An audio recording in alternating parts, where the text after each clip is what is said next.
자, 지난주에 우리가 이사야 서론의 말씀을 간단하게 여러분들에게 말씀을 드렸고, 자, 오늘부터는 본격적으로 이사야 본문의 말씀을 매주 한 장씩 살펴보도록 하겠습니다.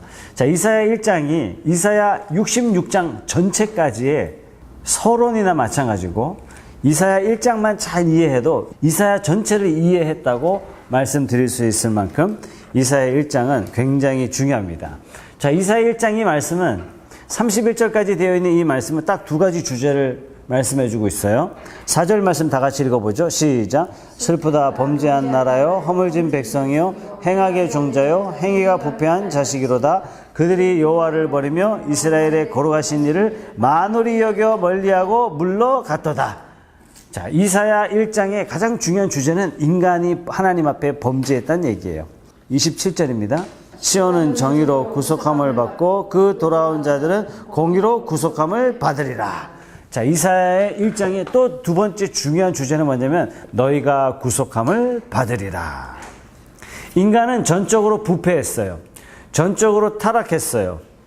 전적으로 무능해요. 이 말은 뭐냐면 어느 누구도 스스로 구원의 자리에 이를 수 없다는 아주 절망적인 상태에 빠져 있는 것이 사람의 모습이다라는 것입니다. 바로 이 죄인을 하나님께서 구원하시기 위해서, 구속하시기 위해서 하나님께서 일하신다는 것입니다. 이것이 바로 신구약의 일관된 주제예요. 인간은 부패했다, 인간은 타락했다, 인간은 범죄했다. 하나님은 이 인간을 내버려 두지 아니하시고 구원을 시작하시고 구원을 이루셨다. 이것이 신구약 성경의 핵심이다. 이렇게 말씀드릴 수 있어요. 그러니까 성경에 여러 가지 이야기가 굉장히 많이 나오지만 딱 두 가지예요. 첫째, 사람이 행한 일. 둘째, 하나님이 하신 일. 사람이 행한 일은 뭐예요? 오늘 말씀에도 나왔듯이 하나님을 거역하고 하나님을 패역하고 그 결과 발바닥에서 머리까지 만신창이가 되어 있는 것이 바로 인간의 모습이다 라고 가르쳐주고 있는 것이 이사야 성경입니다. 자, 두 번째, 인간이 행한 일뿐만 아니라 이사야 성경은, 성경 전체는 하나님이 행하신 일을 보여줘요. 하나님이 행하신 일이 뭐죠? 너희 죄가 눈과 같이 희어질 것이다. 예수 그리스도를 예비하시고 알려주시고 보내시고 또 대속제물 삼으시고 우리를 구원하시는 일을 하나님께서 행하셨어요. 이 모든 걸 한마디로 뭐라고 얘기해요? 구속. 왜 이렇게 하십니까? 오늘 2절 말씀에 보면 내가 자식을 양육하였거늘 이렇게 말씀하세요. 하나님이 저와 여러분들을 자식과 같이 돌보시기 때문에 전적으로 무능하고 부패하고 타락한 저와 여러분들을 향하여 하나님께서 구속을 준비하십니다. 자, 이 주제가 들어있는 것이 이사야 전체의 메시지고 이사야 1장의 메시지라고 말씀드릴 수 있고 성경 전체의 메시지라고 할 수 있고 복음서의 메시지라고 할 수 있고 십자가의 메시지라고 할 수 있죠. 그래서 이사야 성경은요, 어떤 성경보다도 정말 중요합니다. 왜요? 메시아에 대한 예언이 그렇게 해서 많을 수밖에 없는 거고 구체적일 수밖에 없는 겁니다. 자, 그럼 먼저 첫 번째 단원이 1절부터 9절까지 말씀이에요. 자, 1절부터 9절까지 말씀의 주제 말씀은 뭐냐면 9절 말씀을 다 같이 한번 읽어보죠. 시작. 만군의 여호와께서 우리를 위하여 생존자를 조금 남겨두지 아니하셨다면 우리가 소돔 같고 고모라 같았으리로다. 자, 아까 2절 말씀에 하나님께서 우리를 왜 불쌍히 여기셨냐면 우리를 자녀처럼 양육하셨다. 이렇게 말씀하세요. 하나님이 우리를 구속하셔서 내 백성 삼고 출애굽시키셨어요. 그죠? 조상 아브라함 때부터 조상 사라 때부터 하나님이 자기의 백성을 삼으시고 자기 백성이 잘못된 길로 갈 때마다 하나님께서 그 걸음을 바꾸셔서 당신의 백성을 한 걸음 한 걸음 인도하셨습니다. 그리고 아브라함에게 약속하시기를 내 자손으로 말미암아 창대케 되리라 라는 정말로 놀라운 약속을 하나님께서 주셨습니다. 자, 이런 맥락에서 하나님께서 오늘 2절 말씀에 뭐라고 말씀하시냐면 내가 너희를 자식과 같이 양육하였거늘 이렇게 말씀하시는 겁니다. 근데 자식처럼 양육했는데 이 자식들이 어떻게 했다고요? 거역했다고요. 언제부터 거역했어요? 에덴 동산에서부터 시작해가지고 선민 이스라엘을 부르셔서 이 백성을 광야로 가나안 땅으로 인도하신 때까지 전체 역사가 뭘 보여주고 있냐면 너희가 거역했다 이거예요. 3절 말씀에 소는 그 임자를 알고 나귀는 그 주인의 구유를 알건만은 너희는 모르고 있다. 이 얘기는 뭡니까? 너희는 동물들보다도 못하게 하나님 앞에 배은망덕하고 있다. 이것이 성경의 증언입니다. 자, 4절 말씀에 슬프다 범죄한 나라요 허물진 백성이요 행악의 종자요 행위가 부패한 자식이로다. 그들이 여호와를 버리며 이스라엘에 걸어가신 일을 만홀히 여겨 멀리하고 물러갔도다. 표현들이요 놀랍죠? 버리며 멀리하고 물러갔도다. 하나님이 이스라엘 백성들을 왜 부르셨어요? 다시 언약 백성 안으로 들여보내시기 위해서 하나님이 아브라함을 부르시는 거죠. 그런데 이들이 하나님을 거역하고 하나님을 버리고 하나님을 멀리했어요. 자, 그러면 하나님을 멀리했던 구약시대의 이 지도자들은 어떻게 하나님 앞에 구원함을 얻죠? 가끔 이런 질문을 해요. 예수님 이후 시대 사람들은 다 예수님 믿고 갈보리 언덕의 십자가를 믿고 구원받았는데 구약시대 사람들은 어떻게 구원받았습니까? 라는 질문을 가끔 하는 사람이 있습니다. 하나님의 약속의 말씀을 믿고 구원받은 거예요.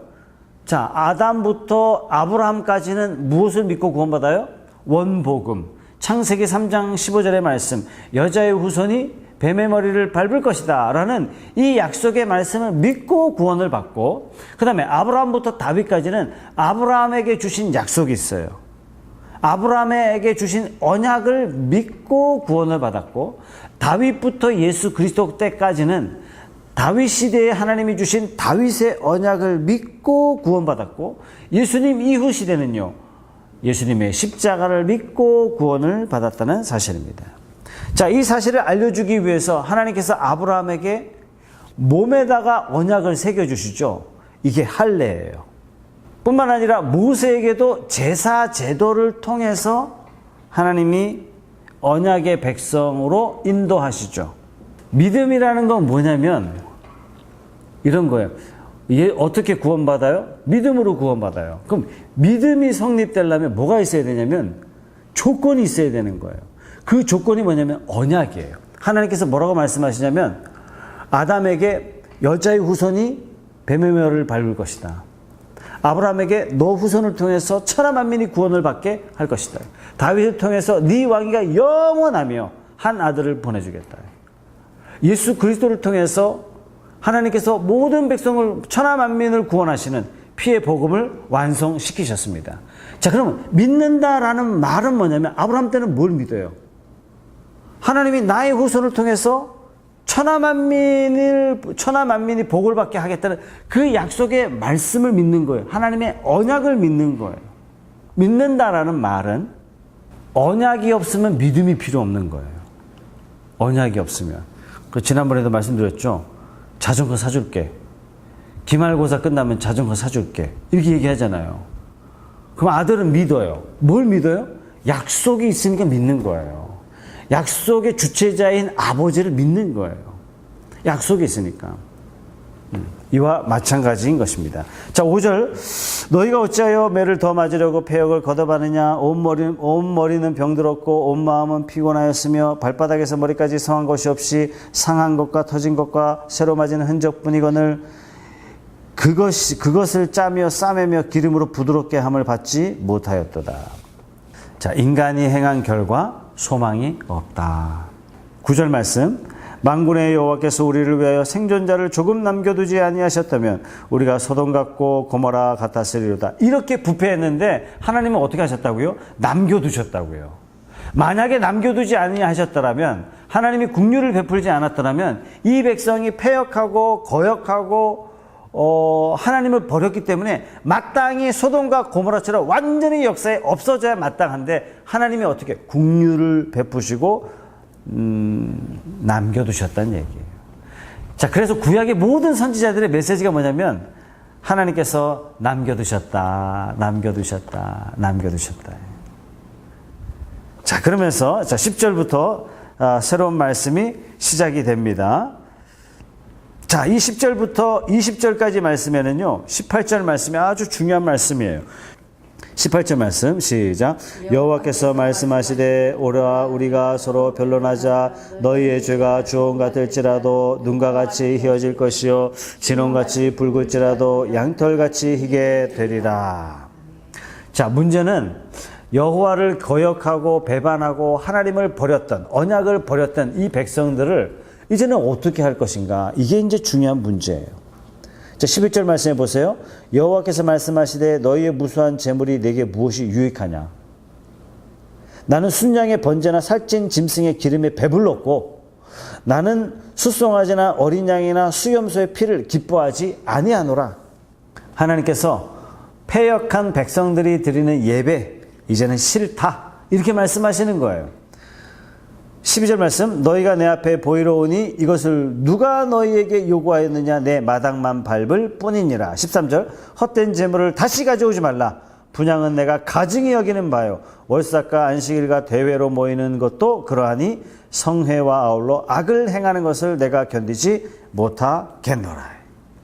무수한 재물을 드리고 부지런히 번제를 드리고 분향과 월삭과 안식일을 지키고 대회와 성회로 모이는 것, 하나님이 이제는 싫다, 이렇게 말씀하세요. 더더군다나요, 14절 말씀. 너희의 월삭과 정한 절기를 싫어하나니 그것이 내게 무거운 짐이라 내가 지기에 곤비하였느니라. 하나님 뭐라고 말씀하시냐면 피곤하다, 피곤해, 이렇게 말씀하시는 거예요. 15절 말씀.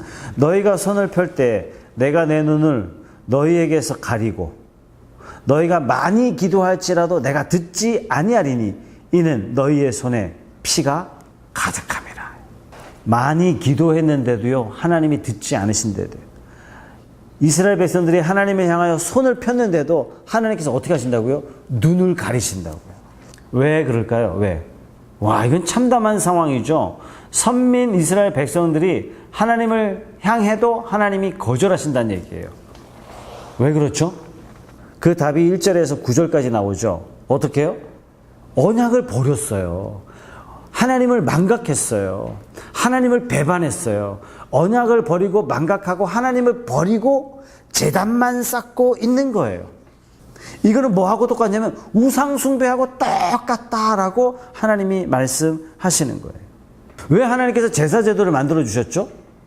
제사 제도를 통해서, 번제와 속죄제를 통해서, 장차 아브라함의 후손을 통해서 주실 예수 그리스도의 십자가를 믿음으로 기대하고 고대하는 하나님의 거룩한 백성으로, 이 위대한 약속이 뭐냐면 결국 하나님의 거룩하신 사랑이고 존귀하신 긍휼과 자비임을 이스라엘 백성들이 깨닫고 이 하나님이 만들어주신 이 제사 제도를 통해서 하나님이 우리를 얼마나 사랑하시는지, 우리의 구원자 되시고 우리의 바라볼 영원한 근거가 되고 우리의 주권자는 오직 하나님밖에 안 계십니다 라는 그러한 마음으로 하나님 앞에 나와야 되는데 어떻게 하고 있어요?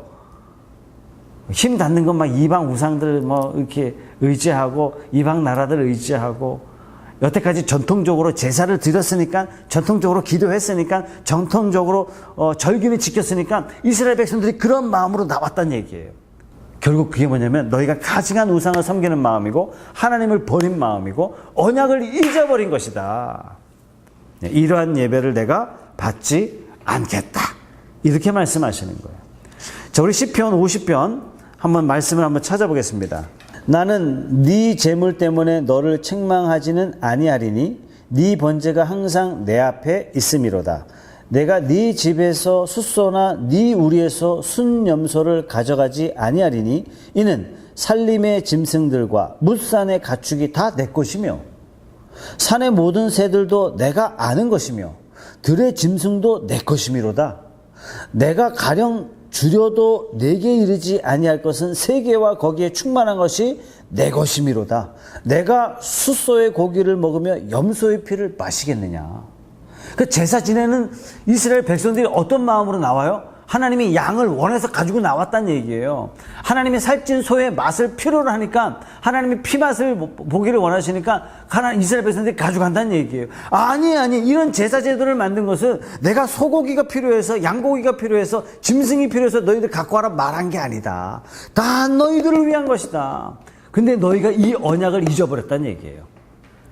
뭐만 남은 거예요? 그냥 예배당 마당만 밟고 있는 거예요. 남들 가니까 가는 거예요. 남들 가니까 성경책 옆에 옆구리에 찬 것일 뿐이지, 이 성경책이 나를 향하신 위대하신 하나님의 사랑의 메시지라는 사실은 가슴에 없은 채 말씀을 들고 다니는 거라 마찬가지란 얘기예요.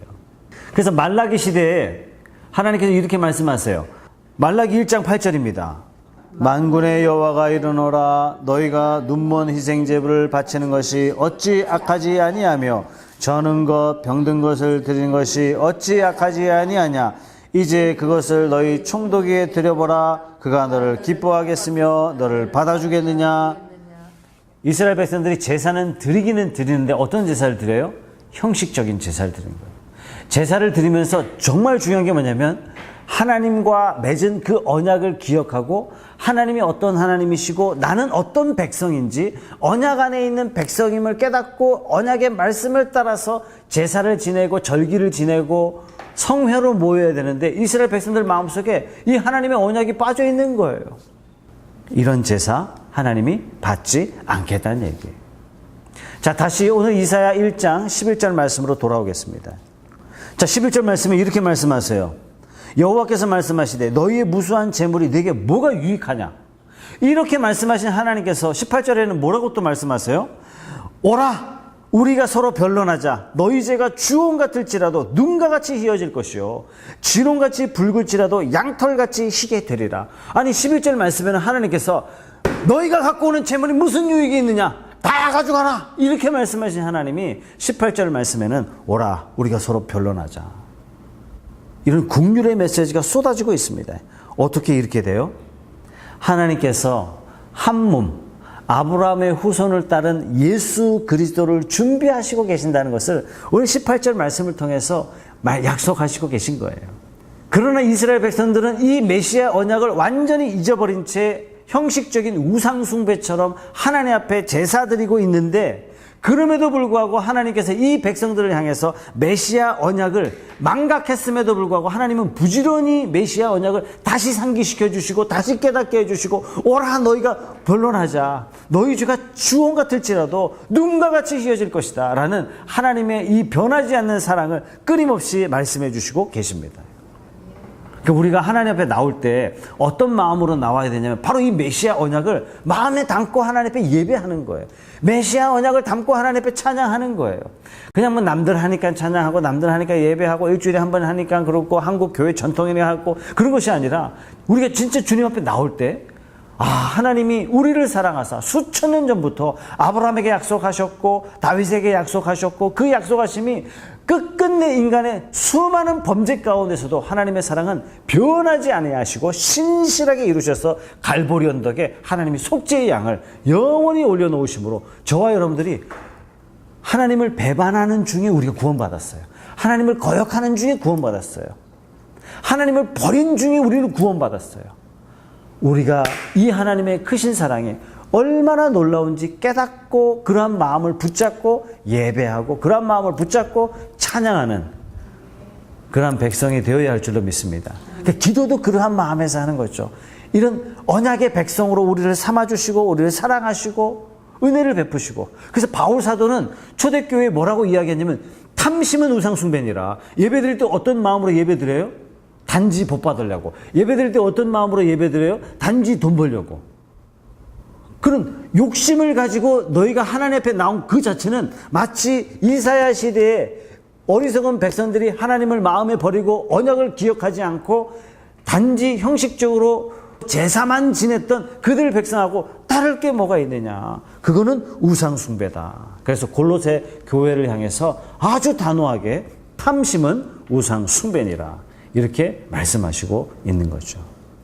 그래서 우리는 기도할 때 내 소원을 위한 기도, 내 소원이 있지요. 그러나 언약을 붙잡고 하나님 앞에 기도하는 거예요.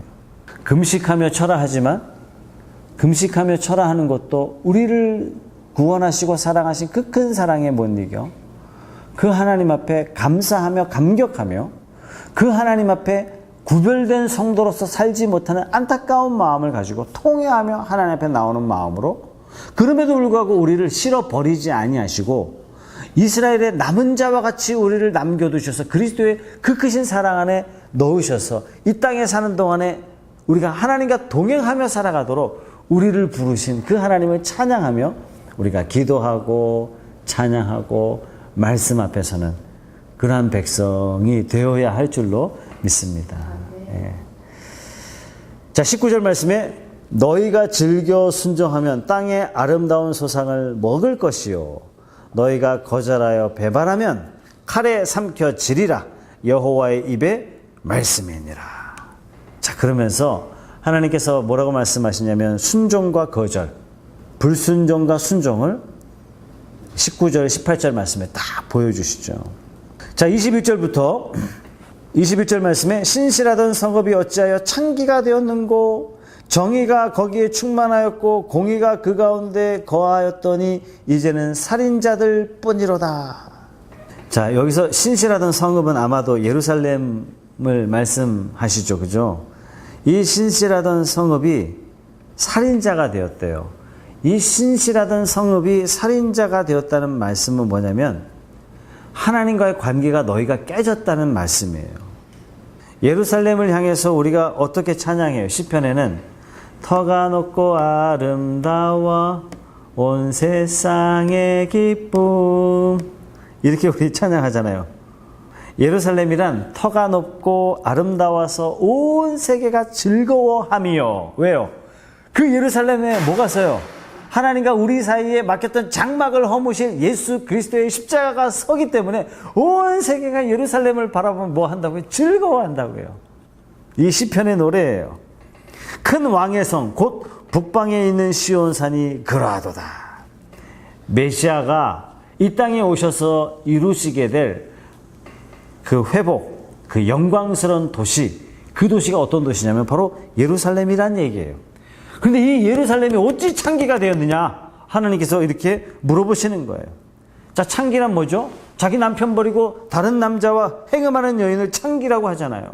자, 이스라엘 백성들이 하나님을 버리고 우상을 숭배하고 있는 거예요. 왜 우상을 섬겨요? 아주 간단해요. 우상에게 절하면 복 받는다고, 우상에게 절하면 돈 준다고, 우상에게 절하면 자식 잘 된다고, 우상에게 절하면 자식 많이 낳는다고, 그죠? 오늘날도 점쟁이를 찾아가거나 우상에게 절하거나 사신 우상에게 절하는 것은 하나님이 가장 싫어하는 것이다.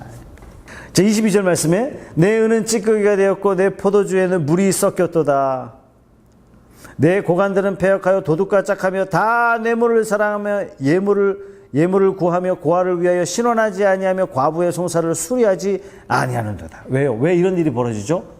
도덕적으로 부패했다는 얘기는 뭐냐면 한마디로 하나님과 관계가 깨졌기 때문에 이스라엘 백성들이 이렇게 되었다는 것입니다. 자, 그러면 하나님이 포기하십니까?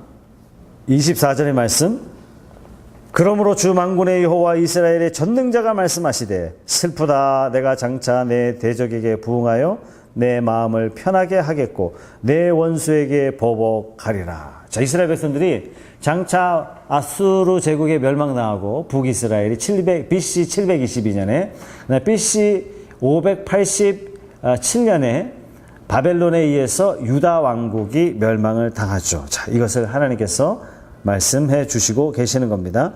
25절, 내가 또 내 손을 내게 돌려 내 찌꺼기를 잿물로 씻듯이 녹여 청결하게 하며 내 혼잣물을 다 제하여 버리고. 26절 말씀에 처음과 같이, 처음처럼이 여기서 나왔네요. 처음처럼. 처음과 같이 회복할 것이라. 그리한 후에야 내가 의의 성읍 신실한 고을이라 불리리라. 하나님께서 장차 이스라엘 백성들을 용광로 속에 집어넣으세요. 어떤 용광로요? 아수르와 블레셋이라는 용광로 속에, 아수르와 바벨론이라는 용광로 속에 집어넣으시고, 그런 다음에 하나님께서 이스라엘 백성들을 깨끗이 씻어서 의의 성읍과 신실한 고을로 다시 회복할 것이다. 이렇게 말씀하십니다. 자, 이것은 아수르한테 된통 혼났더니, 바벨론에게 된통 혼났더니 이스라엘 백성들이 정신 차렸다, 그런 뜻은 아닙니다, 여러분. 왜요? 세상의 죄악이 관영해서 하나님이 어떻게 하셨죠? 한 사람 노아를 부르셔서 홍수로 세상을 멸하셨어요. 홍수로 멸하자 죄가 싹 없어졌죠? 아니에요. 홍수로도 죄가 없어지지 않았습니다. 그런 이스라엘 백성들이 아수르가 쳐들어왔다고, 바벨론이 쳐들어왔다고 죄가 사라지겠습니까? 정신 차리겠습니까? 아니에요. 그래도 구제불능이에요. 그래도 구제불능은 이 이스라엘 백성들을 향해서 하나님께서 어떻게 하시겠다고요? 장차 회복하리라. 아들 예수를 이 땅에 보내리니 그 아들 예수로 말미암아 구속될 때 너희가 진짜 온전하게 되리라, 회복되리라, 이렇게 약속하시는 것입니다. 자, 그렇게 되면 27절, 시온은 정의로 구속함을 받고 그 돌아온 자들은 공의로 구속함을 받으리라. 그러나 패역한 자와 죄인은 함께 패망하고 여호와를 버린 자도 멸망할 것이라. 너희가 기뻐하던 상수리 나무로 말미암아 너희가 부끄러움을 당할 것이요, 너희가 택한 동산나무로 말미암아 수치를 당할 것이며, 너희는 잎사귀 많은 상수리 나무 같을 것이요, 물 없는 동산 같으리니 강한 자가 사모라기 같고 그의 행위는 불티 같아서 함께 탈 것이나 끌 사람이 없으리라. 자, 이스라엘 백성들이, 범죄한 이스라엘 백성들이 하나님 앞에 앞으로 어떻게 징계를 받게 될지에 대한 말씀을 해주십니다. 자, 이사야 말씀은요, 메시지가 두 개예요. 너희가 하나님 앞에 패역했다, 하나님을 버렸다, 가증한 우상을 쫓아갔다. 하나님 어떻게 하세요? 약속한 대로 메시아를 보내주겠다.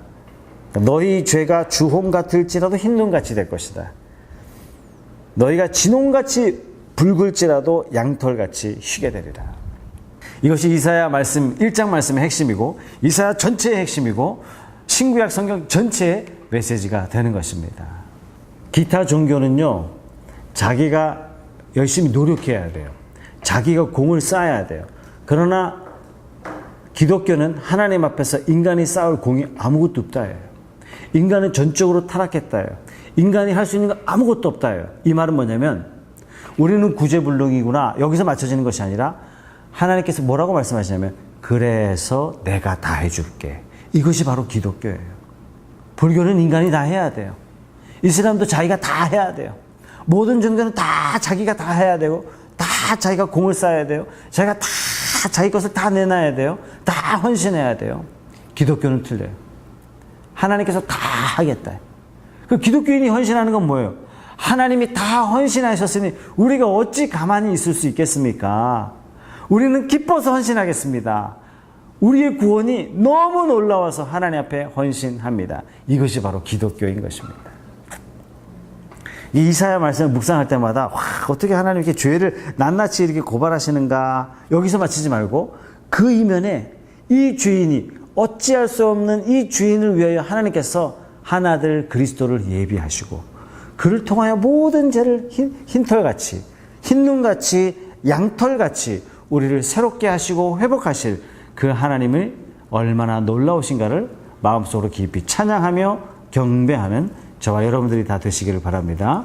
이 시간 한번 통성으로 한번 기도합시다. 우리 기도하실 때 이렇게 기도합시다. 하나님, 우리가 예배할 때, 하나님, 우리가 찬양할 때, 우리가 복음을 전할 때, 우리가 말씀을 공부할 때, 시간이 됐으니까, 때가 됐으니까 하는 그런 것이 아니라 정말 우리 마음에 베풀어 주신, 오래전부터 창조로부터 예비하신 하나님의 그 언약의 말씀을 신실하게 이끌어 가시고 나를 구원의 백성으로 만들어 주신 그 하나님의 한량없는 그 사랑을 붙잡고 예배하게 하시고, 그 사랑을 붙잡고 의지하여 찬양하게 하시고, 그 사랑에 겨워서 우리가 전하며 말씀에 묵상하는 그러한 성도가 되게 하여 주시옵소서. 내 마음에 이 크신 하나님의 언약의 사랑을 내 마음에 물붓듯 부어주셔서 하나님 앞에 예배할 때 감격스러운 예배를 날마다 하나님 앞에 드리는 삶이 되게 하시고, 특별히 푸른숲교회 이번 주일 예배가 그러한 예배가 되게 하옵소서. 하나님 앞에 예배할 때 감격에 겨워 하나님의 그 크신 한량없는 그 사랑, 우리를 흰눈처럼 만드시고 양털같이 희게 만드신